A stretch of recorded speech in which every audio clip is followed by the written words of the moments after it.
राधे राधे। हरे कृष्णा, श्री हरिदास, हरि बोल। कैसे हो आप सभी? उम्मीद करती हूँ कि बहुत ही अच्छे होंगे, सुखी होंगे और स्वस्थ होंगे।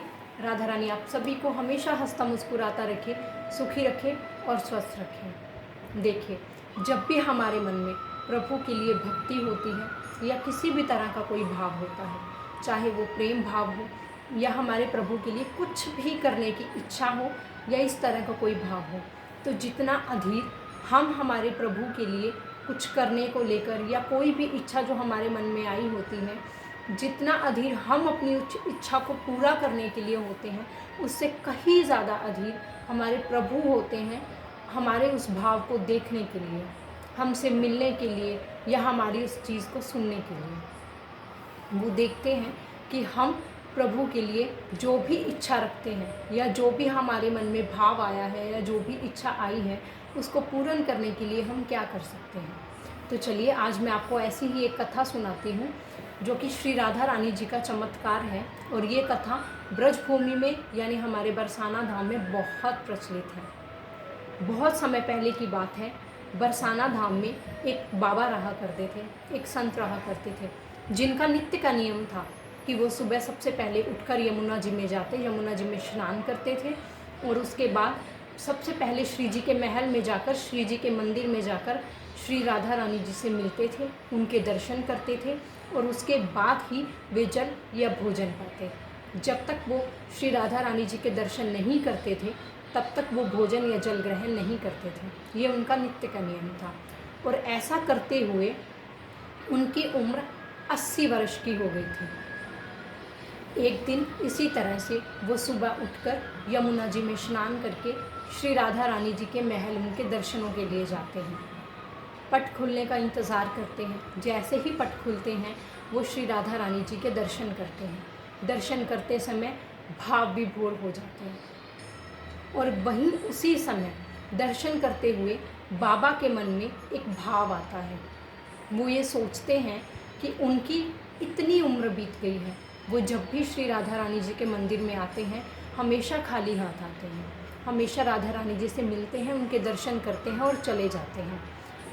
जबकि दुनिया में जितने भी लोग, जो भी भक्त श्री राधा रानी जी के दर्शन करने के लिए आते हैं, कोई उनके लिए बिंदी लाता है, कोई उनके लिए श्रृंगार लेकर आता है, कोई श्री राधा रानी जी के लिए चूड़ियाँ लेकर आता है, कोई उनके लिए चुनरी लेकर आता है, कोई साड़ी लेकर आता है और कोई लहंगा चुनरिया लेकर आता है। पर बाबा सोचते हैं कि इतने वर्ष बीत गए उन्हें राधा रानी जी से मिलते हुए, परंतु आज तक बाबा ने राधा रानी जी को कभी भी कुछ भी भेंट में नहीं दिया।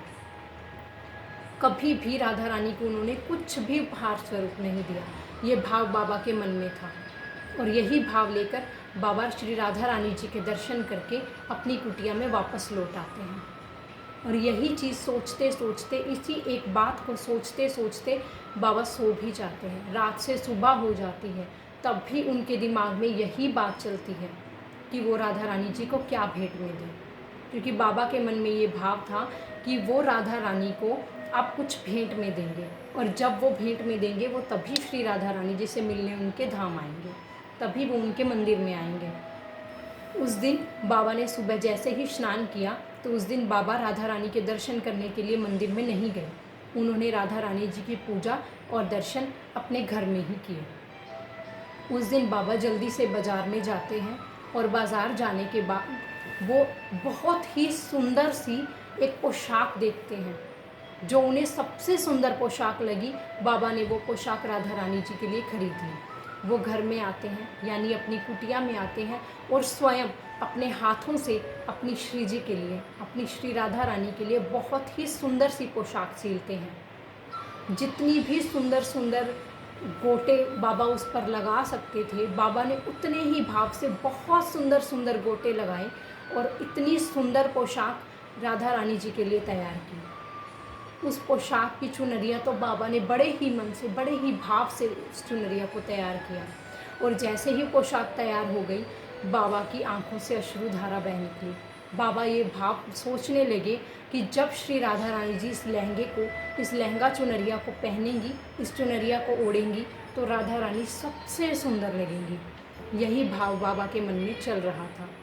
और अगले दिन बाबा सुबह उठते हैं यमुना जी में स्नान करते हैं और उस लहंगा चुनरिया के साथ श्री राधा रानी जी से मिलने चलते हैं। बाबा सीढ़ियाँ चढ़ रहे हैं और उनके मन में एक ही भाव है कि जब मेरी राधा रानी जी इस लहंगा चुनरिया को पहनेंगी, ओढ़ेंगी, तो वो सबसे सुंदर लगेंगी।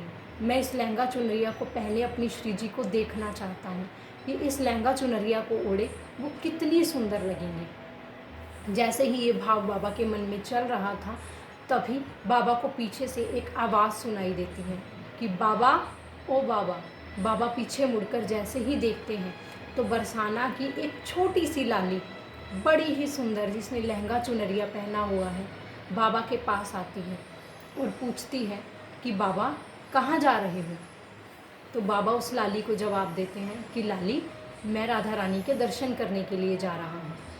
तो लाली बाबा से कहती है कि बाबा, ये आपके हाथ में क्या है, ज़रा दिखाओ तो बाबा ने वो लहंगा चुनरिया जो बाबा ने अपने हाथों से तैयार की थी उस लाली को दिखाते हैं कि लाली देख, मैंने ये लहंगा चुनरिया अपनी राधा रानी के लिए तैयार की है।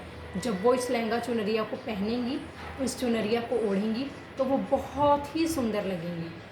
वो लाली उस लहंगा चुनरिया को देखती है और देखकर उसे इतनी पसंद आती है कि वो बाबा को बोलती है कि बाबा, आप एक काम करिए, ये लहंगा चुनरिया मुझे दे दीजिए, ये लहंगा चुनरिया मैं पहनूंगी, आप राधा रानी को दूसरी लहंगा चुनरिया दे देना। ये सुनकर बाबा एकदम से भौचक्के हो जाते हैं और वो लाली को बोलते हैं कि लाली देख, मैं तुम्हें दूसरी लहंगा चुनरिया दिला दूंगा, हम आज ही बाज़ार चलेंगे और मैं तुझे दूसरी लहंगा चुनरिया दिलाऊंगा। परंतु ये वाली जो लहंगा चुनरिया है, ये मैंने मेरी राधा रानी के लिए बनाई है और मैं ये लहंगा चुनरिया अपनी राधा रानी को ही पहनाना चाहता हूँ। पर लाली थी कि ज़िद पर अड़ गई कि नहीं बाबा, मुझे तो यही लहंगा चुनरिया पसंद है और मैं तो यही लहंगा पहनूंगी, तुम मुझे ये दे दो और राधा रानी के लिए दूसरी ले आना।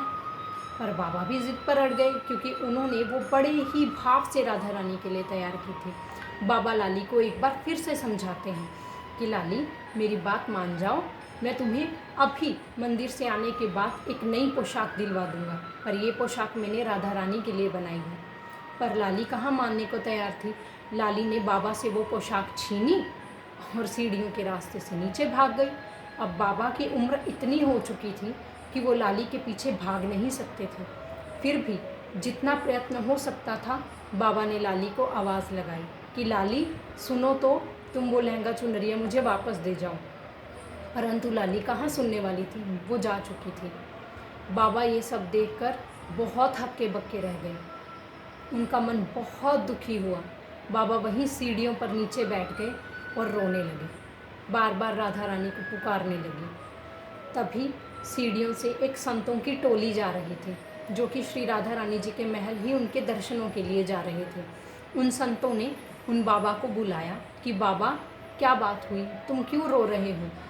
तो बाबा ने उन संतों से जो भी बात हुई थी सब कह दी कि उन्होंने बड़े ही प्रेम भाव से राधा रानी के लिए एक लहंगा चुनरिया बनाई थी जो कि वो राधा रानी जी को देना चाहते थे, उन्हें पहनाना चाहते थे। परंतु एक लाली आई और वो लहंगा चुनरिया लेकर भाग गई। अब वो राधा रानी को क्या पहनाएंगे। तो उन्हीं सब जितने भी संत थे उन सब ने बाबा को समझाया कि बाबा कोई बात नहीं, वो लाली थी, कोई बात नहीं, आप चलो, अब हमारे साथ मंदिर के पट खुल चुके हैं, हम राधा रानी जी के दर्शन कर लेते हैं। बाबा को समझाने के बाद बाबा जैसे तैसे माने और सीढ़ियों के रास्ते से राधा रानी जी के दर्शन करने के लिए चले गए। अब मन तो बहुत ख़राब था, करें क्या, परंतु दर्शनों के लिए तो जाना ही था। जैसे ही बाबा दर्शनों के लिए अंदर गए, पट खुले। सभी संतों ने बाबा से कहा, अरे बाबा देखो तो, आज हमारी राधा रानी कितनी सुंदर लग रही हैं, कितनी ही प्यारी लग रही हैं, इनका आज का रूप देख लो तो इतना मनोहार है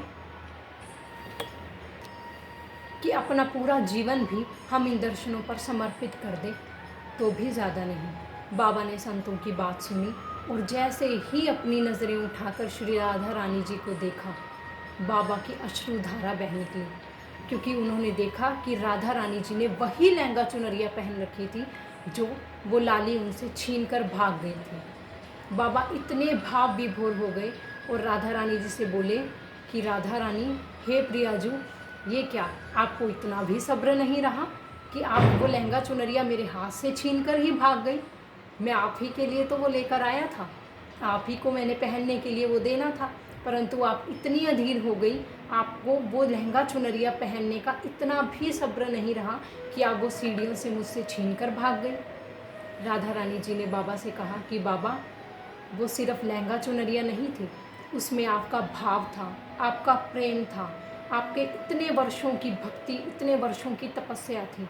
आज तक आपने कभी भी कुछ नहीं मांगा, आपके मन में एक ही भाव था कि मैं आपकी बुनाई हुई पोशाक को पहनूं। तो मुझे ये पोशाक दिल से बहुत प्रिय थी और इसीलिए मैं उस पोशाक को आपसे भी पहले लेकर आ गई और मैंने वो पोशाक धारण कर ली। बाबा इतने भाव विभोर हुए राधा रानी की बात सुनकर कि उनकी अश्रुधारा नहीं रुक रही थी। बाबा ने श्री राधा रानी जी को शत शत नमन किया। तो ये थी हमारी राधा रानी जी की एक सत्य घटना जो कि ब्रज धाम में बहुत प्रचलित है और ये घटना मुझे किसी भक्त के द्वारा भेजी गई है। वैसे तो ऐसी कथाएं बहुत सारी हैं, बहुत सारी ऐसी कहानियां हैं जो श्री राधा रानी जी के और श्री बांके बिहारी जी के जितने भी चमत्कार हैं उन सभी चमत्कारों को दर्शाते हैं। परंतु फिर भी भक्त मुझे बहुत सारी कथाएं भेजते हैं। उनका कहना है कि दीदी आप भी इन कथाओं को अपने माध्यम से सभी भक्तों तक पहुंचाइए। तो ये एक राधा रानी जी के चमत्कार की छोटी सी कथा थी। उम्मीद करती हूँ कि आपको ये कथा बहुत ही अच्छी लगी होगी।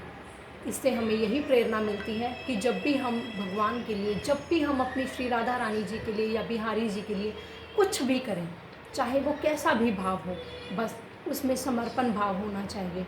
बिना किसी छल कपट के हमें हमेशा भक्ति की ओर अग्रसर रहना चाहिए, क्योंकि जब हम अपने प्रभु के लिए कुछ भी करते हैं तो उससे ज़्यादा अधीरता हमारे प्रभु में हमसे मिलने के लिए होती है। यदि हम प्रभु भक्ति की तरफ, हमारे प्रभु के लिए कुछ भी करने के लिए एक कदम बढ़ाते हैं तो प्रभु हमारी तरफ 100 कदम बढ़ाते हैं। राधे राधे, हरे कृष्णा, श्री हरिदास।